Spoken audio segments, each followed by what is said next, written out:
now are going to be with respect to the ASC revenue. So I would just want to understand exactly how this came to pass. So I'm happy to see that the police have kept their budget within the limit set by council, the budget direction. But was this 2.9% levy the first way that you presented your police budget, or was there a different levy that you needed at the time? Thank you, Councillor Johnson. Certainly, we, the budget, as I'm finding here in my my 2 years, the budget process is a journey, and there's different iterations and different steps during this process. And certainly, our ask of where we wanted to get to was higher than 2.9%. When we first started our path on this, but with a lot of work, again, looking at efficiencies, working with City Hall, and as I just mentioned, our body-worn camera as an example that got cut, that was part of our initial budget ask, and we've come to a level where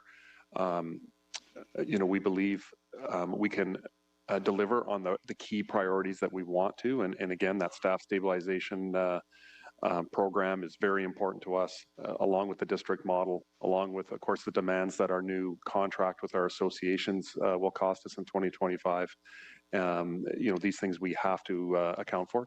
There's no doubt that we are, we are going to have to watch our dollars very carefully next year. It's going to be very tight. The risk of a deficit is it's always there, because we, of course, live in a world of some things are controllable and some things are very much not. So we really have to monitor our budget. And I think from the board's perspective, it was really important to have a responsible budget this year. And given the priorities, the staff stabilization district model were both part of the current budget, and they're not reduced. That's a significant element. As well as recognizing that there is funding coming from the feds and the province on certain projects. So if you look at overall the budget, we think it's an appropriate budget. It's a responsible budget for the police service to meet the 4 strategic priorities that the board has set. So where does the revenue from the ASE budget get applied in your budget? What line does it get applied to, and how is it expensed out?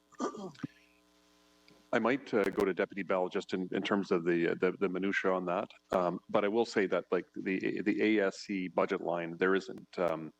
It goes into our general coffers, if you will, and then we apply, the programs and the traffic efforts and initiatives that we have, against that. I mean, traffic has a budget, but the ASC is into our general coffers. But Deputy Bell, if you want to add to that. No, I think the chief's absolutely correct. It comes in as a revenue stream into our budget. I know from my understanding and the discussions I've had, there is a governance structure within the city to account for how that money's going, and we would be happy to demonstrate where we are applying that money against traffic safety issues if that were to be required. Okay, because this ASE camera money our camera program had been described not as a cash grab, not as a slush fund, not as anything except to apply to road safety improvements. So I have to admit, I've been uncomfortable with this idea that it's gone into general policing revenue, not to say that you can't apply it elsewhere, but perhaps turning to staff now, where does the $1 million show up in our books when we were expensing it in 2025? Where does it come out? So, Mr. Mayor, I'll just provide a bit of clarity on the overall process. So, as the chief said, we work closely with the OPS team throughout the year in terms of, like I do with OPL, OPH, all city departments, in terms of the budget pressures that we look forward to. And this is one of the solutions that we addressed or identified earlier in the process. It's a similar tactic that we took back in 2019 timeframe, like our red light camera revenue.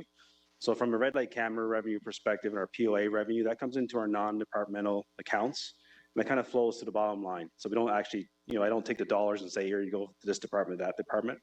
From an ASE perspective, again, it's governed by the Road Safety Action Plan and traffic safety, as the chief and DC Bell spoke to earlier. This $1 million will be allocated to support their traffic initiatives, and then the chief spoke about the district model that will be allocated to. On our side, if you refer to the Transportation Committee budget book, you'll see within the traffic services revenues come in. So there's revenues that come in there. There's expenses in traffic services. There's also expenses in Service Ottawa. There's also expenses in bylaw that funds that project. The net revenue is within the traffic services template, and that net revenue goes into the road safety action plan reserve.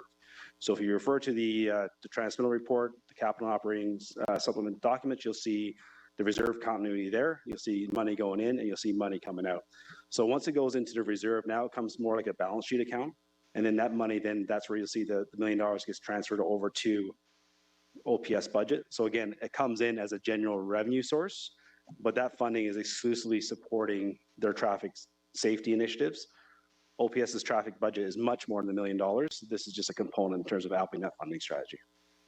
Yeah, so I actually think this is an example of something where we can explain it away, but it also remains somewhat opaque. When I was at the Transportation Committee 2 weeks ago, we were looking at the Road Safety Implementation Plan for 2025. We could see the budget allocation for each line item, including those that were involved with Ottawa Police Services. And what was under that was that they would be doing this with their internal staff resources. We didn't see a cash alignment with that. And so here we have a situation where we can't necessarily see the money coming out, and we can't necessarily ensure that the money is applied. Now that I'm discussing it, I'm hearing a willingness to look at that differently as we budget.